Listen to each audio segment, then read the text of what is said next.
नमस्कार। गायत्री स्नातकोत्तर कॉलेज सांचौर की ऑनलाइन क्लास में आपका स्वागत है। प्रिय विद्यार्थियों, आज हम बीए पार्ट फर्स्ट विषय इतिहास में वैदिक समाज के बारे में विस्तार से पढ़ेंगे। आपके एग्ज़ाम में सिंधु नदी घाटी सभ्यता अथवा हड़प्पा सभ्यता में से एक 15 नंबर का प्रश्न और एक 7 नंबर का प्रश्न आता है। इसी तरह वैदिक समाज में से भी एक बड़ा 15 नंबर का निबंधात्मक प्रश्न आने की संभावना है, जिसका हम अध्ययन है वो करेंगे। और सिंधु घाटी सभ्यता या हड़प्पा सभ्यता, वैदिक सभ्यता,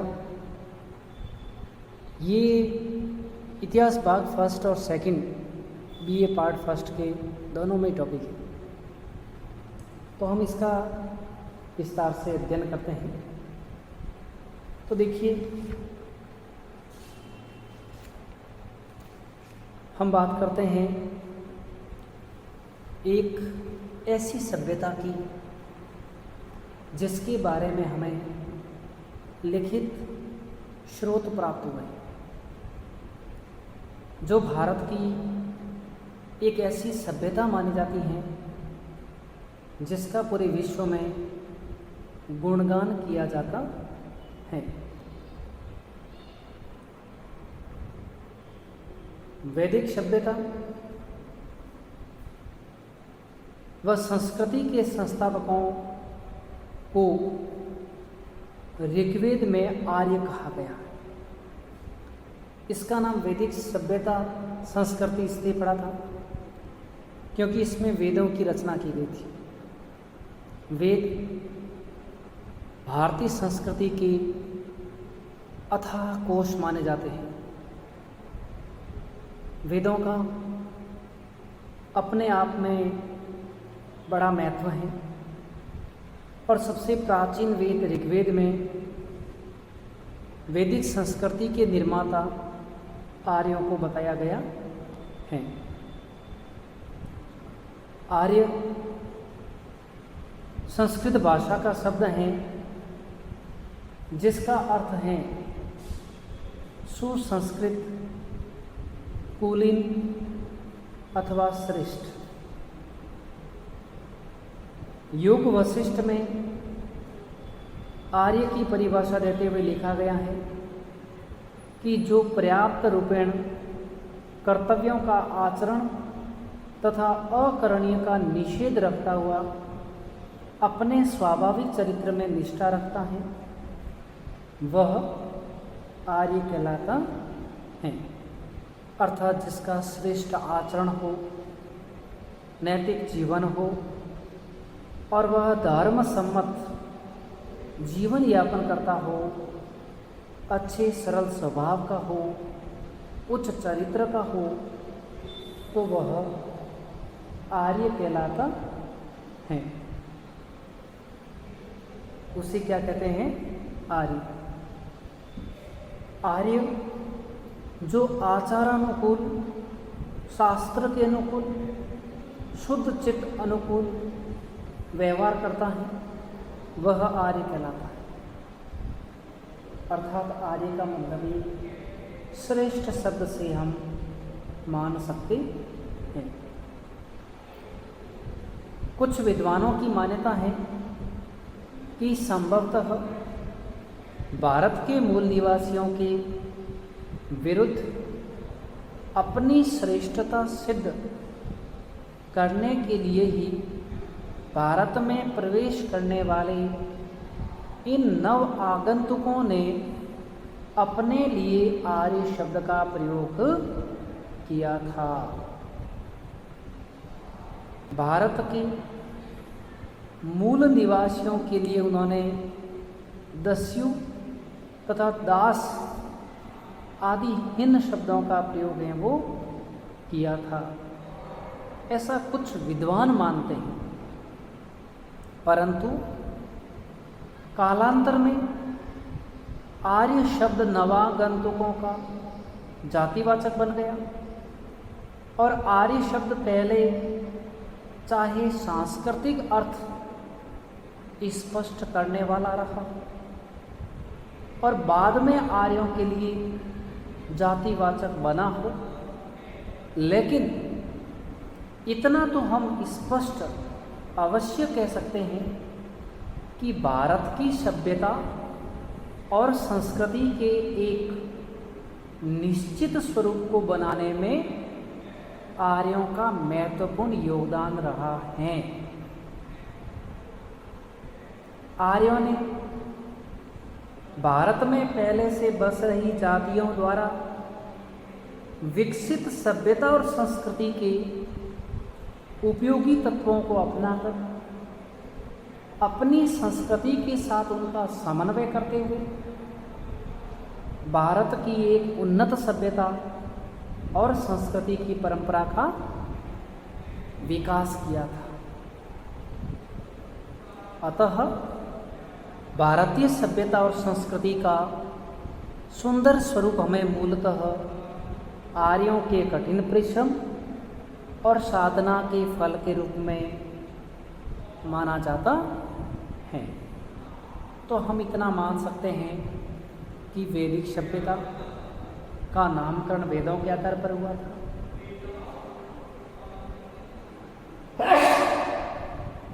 वेदों को हमारे धर्म की विपुल संपदा माना जाता है।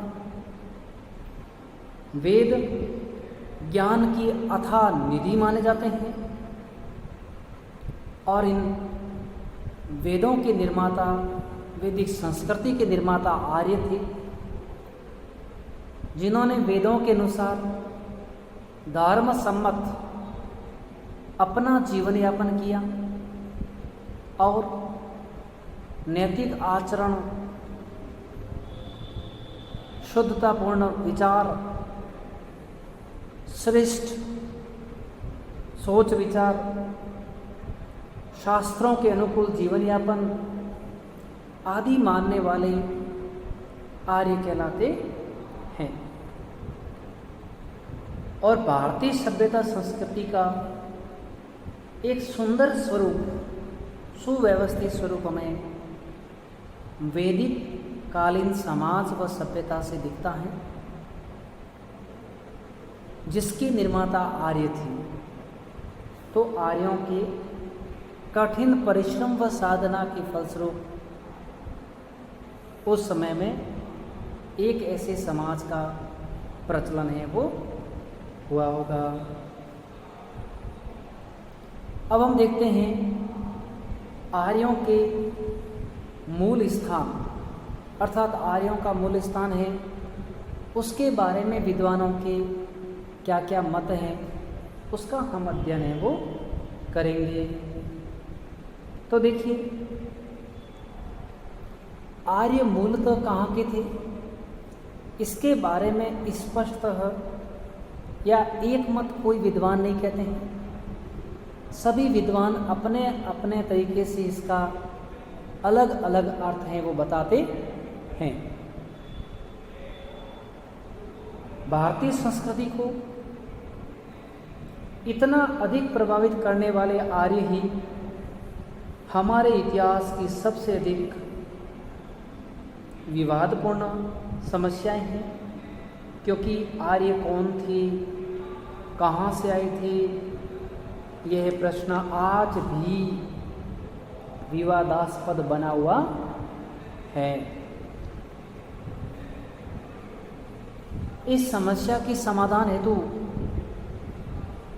बहुत से विद्वान, भाषा विज्ञान, इतिहासकार, पुरातत्वविद, प्रजाति मानव शरीर वैज्ञानिक, ग्रह नक्षत्र विज्ञान, साहित्य के जानकार आदि सभी ने अध्ययन किया और अपने अपने तरीके से मतों का प्रतिपादन है वो किया था। अब इनमें श्यामपट्ट पर जो आर्यों के मूल स्थान के बारे में अलग अलग मत दिए हुए हैं, जिनका हम एक एक करके अध्ययन है वो करते हैं। तो आर्यों का मूल स्थान मध्य एशिया मानने वाले प्रमुख विद्वान मैक्स मूलर को माना जाता है। तो देखिए उन्होंने किस आधार पर आर्यों का मूल स्थान मध्य एशिया बताया था। भारतीय आर्यों का आदि ग्रंथ ऋग्वेद एवं ईरानी आर्यों का आदि ग्रंथ जैंद अवेस्ता है, और इन दोनों ग्रंथों की भाषाएं प्रायः क्या है, समान है। और इसी समानता के आधार पर इन्हें लगभग समकालीन भी माना जाता है, और इस आधार पर विद्वानों का मानना है कि आर्यों का मूल स्थान भारत तथा ईरान के आसपास मध्य एशिया रहा होगा। इस मत के पीछे एक तर्क यह भी है कि आर्यों के प्राचीनतम लेख भी इसी क्षेत्र में मिले हैं, जैसे कि एशिया माइनर में बोगज़कोई नामक स्थान से प्राप्त लेख एवं किकुली नामक एक मितानी लेखक का ग्रंथ प्राप्त हुआ है। इसके अलावा बेबीलोनिया की लिपि में अंकित कुछ मिट्टी की पट्टियाँ मिस्र में एल अरमना नामक स्थान पर मिली हैं, और इन पर अंकित राजाओं के नाम वैदिक नरेशों के नामों से मिलते जुलते हैं। क्योंकि यूरोप में अभी तक आर्यों के प्राचीन लेख अथवा ग्रंथ नहीं मिले हैं, अतः विद्वानों का मानना है कि उनका मूल निवास स्थान मध्य एशिया रहा होगा। अर्थात यहाँ से प्राप्त बोगज़कोई नामक लेख, किकुली नामक लेख व ईरान के धर्म ग्रंथ व वैदिक कालीन ऋग्वेद ग्रंथ की समानता के आधार पर विद्वान मानते हैं कि आर्यों का निवास स्थान है वो मध्य एशिया रहा होगा। प्राचीनतम आर्य जिस भौगोलिक दशाओं, वनस्पतियों और पशु पक्षियों से परिचित थे, वे यूरोप के किसी भी क्षेत्र में एक साथ नहीं पाई जाती थी, जबकि एशिया के क्षेत्रों में ऐसी वनस्पतियाँ, पशु पक्षी और भौगोलिक दशाएं एक साथ पाई जाती थी। इसकी जानकारी मिली। इसके आधार पर यह माना गया कि आर्यों का मूल स्थान है वो मध्य एशिया। एशिया को आर्यों का मूल निवास स्थान बतलाने वाले सर्वप्रथम विद्वान जे.जी. रॉड थे। रॉड महोदय ने ईरानी ग्रंथ जैंद अवेस्ता के अध्ययन के आधार पर 1820 ईस्वी में यह मत प्रतिपादित किया था कि आर्य मध्य एशिया में बैक्ट्रिया के मूल निवासी थे। क्या मत प्रतिपादित किया था रॉड ने कि आर्य मध्य एशिया में बैक्ट्रिया के मूल निवासी थे, और इससे आगे चलकर 1859 में मध्य एशिया को आर्यों का मूल स्थान बताने वालों में मैक्स मूलर का नाम लिया जाता है, जिन्होंने भी रॉड महोदय के विचारों के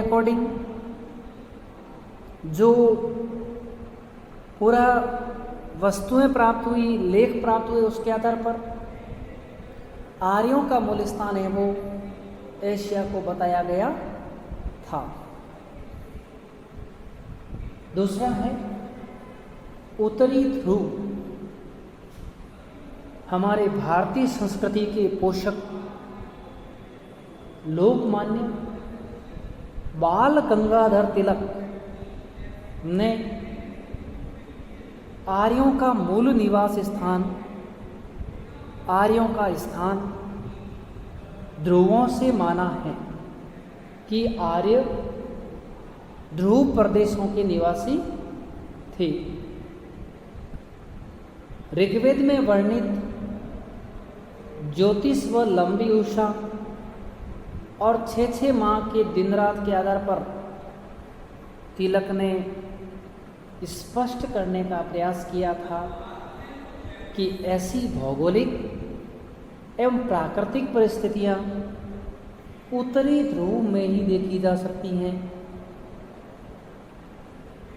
उनके अनुसार उत्तरी ध्रुव पर हिम प्रलय के कारण, उत्तरी ध्रुव में हिम प्रलय के कारण आर्यों को अपनी आदि भूमि छोड़कर ईरान और भारत में आकर बसना पड़ा था। लोकमान्य तिलक के अनुसार हिम प्रलय के पूर्वी उत्तरी ध्रुव की जलवायु उत्तम थी। वह हरा भरा एवं धन धान्य से संपन्न प्रदेश था,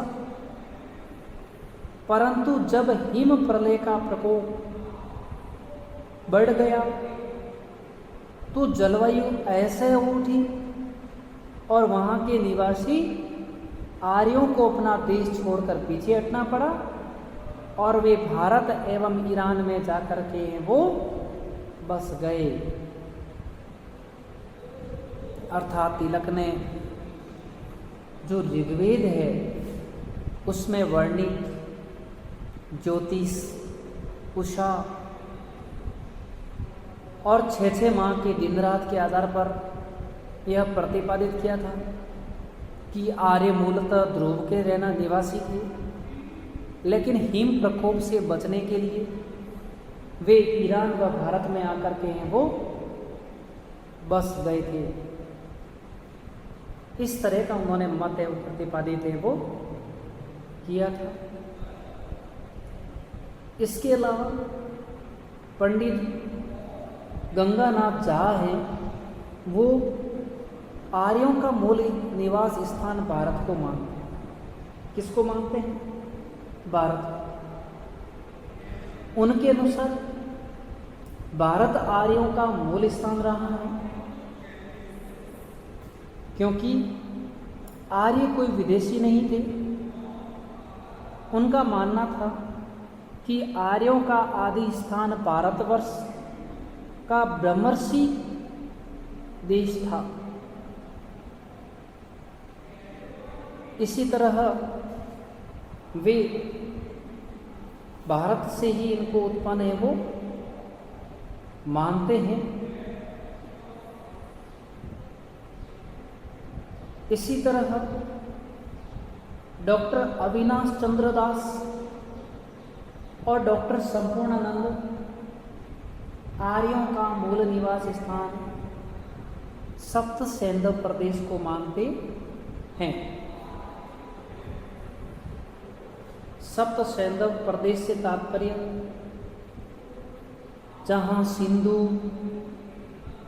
वितस्ता, अस्किनी, परुष्णी, विपाशा, शुतुर्दी एवं सरस्वती, ये 7 नदियाँ व उनकी सहायक नदियाँ प्रवाहित होती थी, उस स्थान को इन्होंने सप्त सैंधव प्रदेश है वो माना था। इस तरह प्रत्येक विद्वान इनके बारे में अलग अलग मत प्रतिपादित करते हैं।